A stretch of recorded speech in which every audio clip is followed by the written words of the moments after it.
اپنے جوانوں سے میں اس کربلا کے حوالے سے ایک نقطے پر بات کر کے اپنی بات کو ختم کریں گا۔ آج ہمارے ملک کے جو حالات ہیں، ان حالات میں بوڑھے جوان بچے سب پریشان۔ اس کربلا کے معرکے میں ہمارے لیے اسوہ کیا ہے؟ ہمارے جوانوں کے لیے اسوہ کیا ہے؟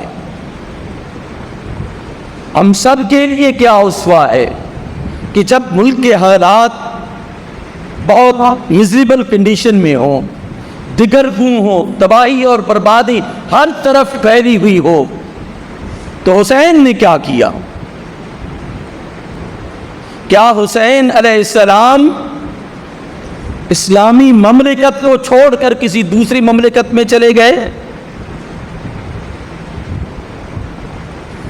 کہ یہاں بڑے ظلم ہو رہے ہیں، یزید جو ہے وہ تباہی اور بربادی کر رہا ہے، یہ قانون اور ضابطہ نہیں ہے اسلامی ریاست میں؟ میں روم کی ریاست میں چلا جاؤں یا جتنی بھی دوسری ریاستیں ہیں، غیر مسلم ریاستیں ہیں، وہاں میں چلا جاؤں پھر سکون زندگی گزاروں گا؟ میں نواسہ رسول روئے زمین پر میرا جو ہے وہ کوئی ثانی نہیں ہے، اب میرے پاس ایسی بڑی گدی ہے جو روئے زمین پر کسی پیر کی گدی نہیں ہے، میرے پاس ایسا مقام ہے جو روئے زمین پر کسی کے پاس نہیں ہے، سو میں اس اسٹیٹس کو بچانے کے لیے کسی دوسرے ملک ہجرت کر جاؤں؟ میرے ملک کے حالات ٹھیک نہیں ہیں۔ امام حسین علیہ السلام کا یہ اسوہ نہیں ہے، امام کا یہ اسوہ ہے کہ اپنے وطن میں رہ کر اپنی عملی جد و جہد کی جانی چاہیے۔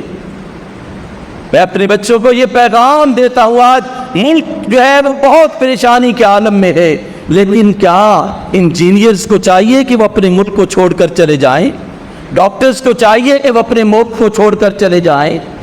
پروفیسرز کو چاہیے کہ وہ اپنے ملک کو چھوڑ کر چلے جائیں کہ حالات خراب ہیں؟ کیا کربلا کا یہ سبق ہے؟ کربلا کا تو یہ سبق ہے کہ حالات کو درست کرنے کے لیے عملی جد و جہد کی جانی چاہیے، اور عملی جد و جہد کرتے ہوئے اپنے آپ کو ثابت قدم رکھنا چاہیے۔ راستے بدل لینا یہ بہادروں کی علامت اور نشانی نہیں ہوتی، اہل ایمان کی نشانی نہیں ہوتی۔ عملی جد و جہد کی جانی چاہیے، جائے اس میں جان بھی چلی جائے تو یہ شہادت کی موت ہے۔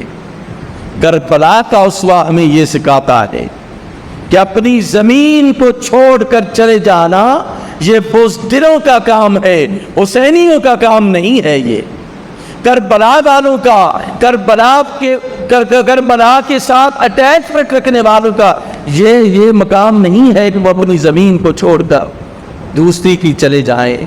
اس کو ہم سب نے مل کر درست کرنا ہے۔ آج لاکھوں کی تعداد میں لوگ جو ہے وہ اپنی ذاتی خوشحالی کے لیے، اپنی زندگی کو بہتر بنانے کے لیے اس ملک سے جا رہے ہیں۔ انہیں سوچنا چاہیے، ہمارے بچوں کو، جوانوں کو، ہماری انٹیلیجنشیا کو یہ سوچنا چاہیے کہ اگر یہ لوگ چھوڑ کر چلے گئے تو پھر اس ملک کا کیا بنے گا؟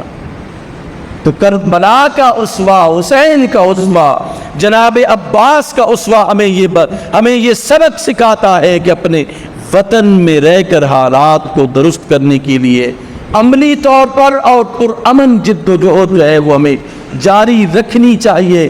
تلک الایام نداولها بین الناس کا فلسفہ سامنے رکھتے ہوئے کہ یہ دن جو ہے وہ تبدیل ہوتے رہتے۔ آج اگر برے حالات ہیں تو یہ ہمیشہ نہیں رہیں گے، اچھے حالات بھی آئیں گے۔ اس امید کے ساتھ ہمیں اپنے وطن عزیز کی خدمت کرنی چاہیے۔